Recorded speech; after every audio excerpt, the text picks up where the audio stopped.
Pagi, pada pertemuan hari ini kita akan mempelajari mengenai integral substitusi. Misalkan kita punya integral dari f kecil x dx itu adalah f besar x ditambah c, maka kita akan mencari bentuk integral dari g aksen x dikali f gx dx. Pertama yang harus kita lakukan adalah kita misalkan dulu. Yang harus kita misalkan adalah fungsi di dalam fx, yaitu gx. Jadi kita misalkan gx itu menjadi variabel lain, yaitu katakanlah a, sehingga kita punya dA per dx itu sama dengan g aksen x, atau kita bisa tuliskan dx itu sama dengan dA per g aksen x.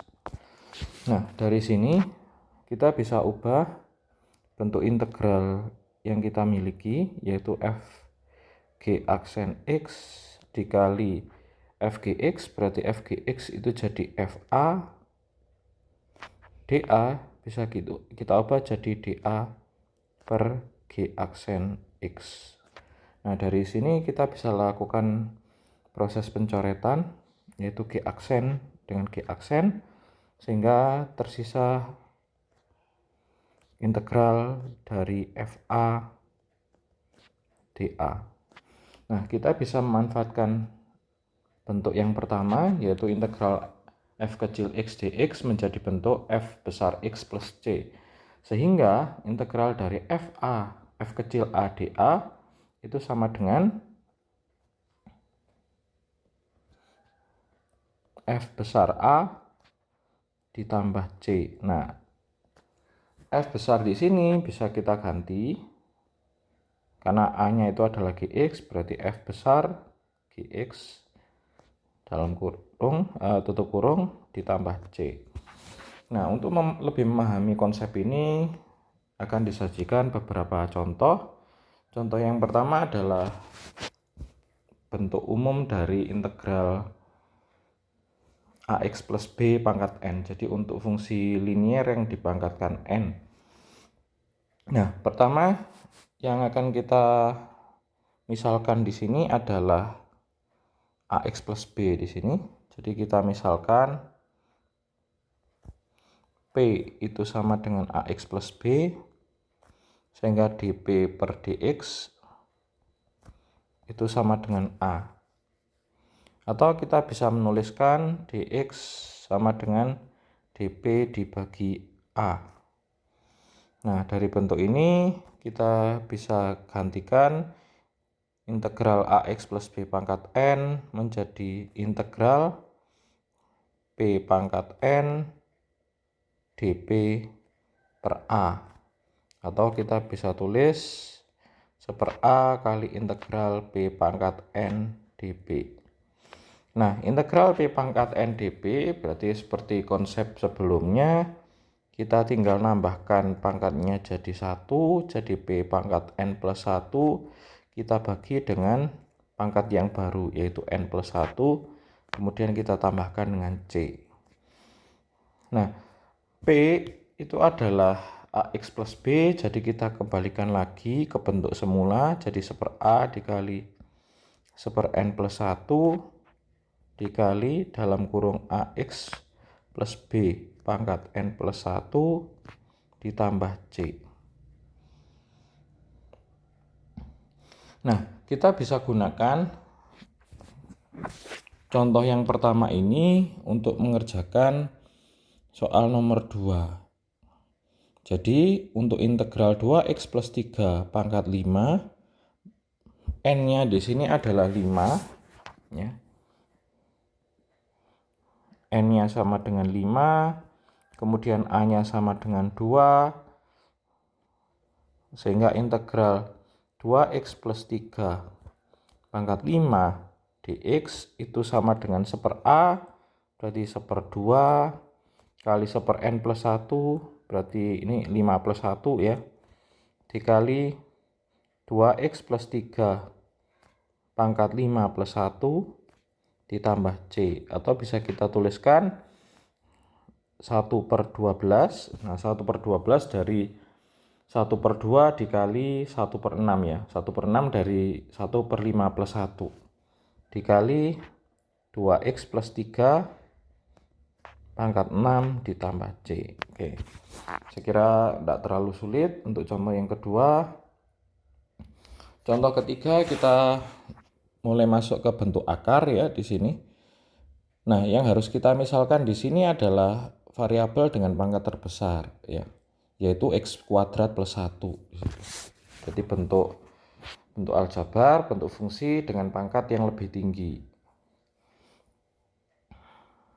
Jadi kita misalkan dulu, misalkan P itu sama dengan x kuadrat plus 1 ya, tanpa melibatkan akarnya. dp per dx itu sama dengan 2x, atau kita bisa nulis dx sama dengan dp per 2x.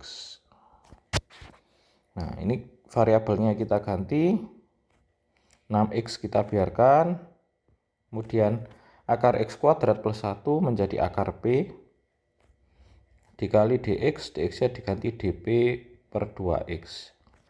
Nah, 6x dengan 2x ini bisa kita coret. 6x bagi 2x yaitu 3. 3-nya bisa kita taruh luar ya. Jadi 3 dikali seperakar P ya. Atau bisa kita tulis P pangkat min setengah. Jadi seperakar P itu sama dengan seper P pangkat setengah atau P pangkat negatif setengah. Nah, dp ini silahkan kalau butuh keterangannya kalian bisa lihat di sini untuk perubahan pangkatnya. Nah, sekarang kita integralkan seperti rumus biasanya. Berarti 3 kali P pangkat setengah, P pangkat min setengah diintegralkan, pangkatnya ditambah 1, min setengah tambah 1 adalah setengah. Berarti ini P pangkat setengah dibagi setengah ditambah C. Nah, 3 kita bagi setengah itu jadi 6. P pangkat setengah jadi akar P ditambah C. Kemudian hasil akhirnya kita balikin lagi ke bentuk semula, yaitu P adalah akar x kuadrat plus 1. Jadi hasil akhirnya adalah 6 kali akar x kuadrat plus 1 ditambah C. Oke, kita masuk ke contoh terakhir, yaitu contoh keempat, yaitu integral 4x plus 8 dikali setengah x kuadrat ditambah 2x dikurang 5 pangkat 3 dx. Nah,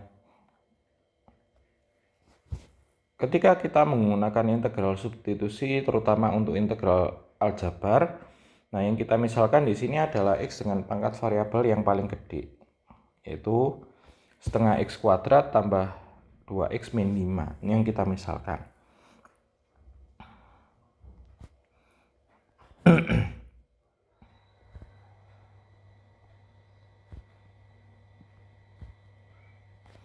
Sehingga kita peroleh nilai dp per dx itu sama dengan setengah kali 2x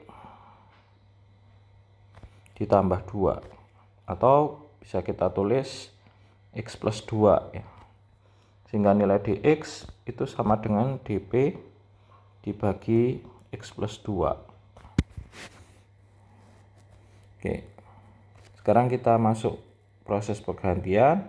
Integral 4x plus 8 bisa kita faktorkan jadi 4 kali x plus 2 dikali setengah x kuadrat plus 2x min 5 pangkat 3, berarti bisa kita tulis jadi p pangkat 3. Kemudian dx jadi dp per x plus 2. Nah, x plus 2 ini bisa kita coret di sini. Sehingga kita sekarang tinggal mengintegralkan 4p pangkat 3 dp. Nah, integral 4p pangkat 3 yaitu 4p pangkat 4 dibagi 4 ditambah c. 4-nya kita coret, kemudian p-nya kita ganti ke bentuk semula, yaitu setengah x kuadrat ditambah 2X min 5 pangkat 4 ditambah C.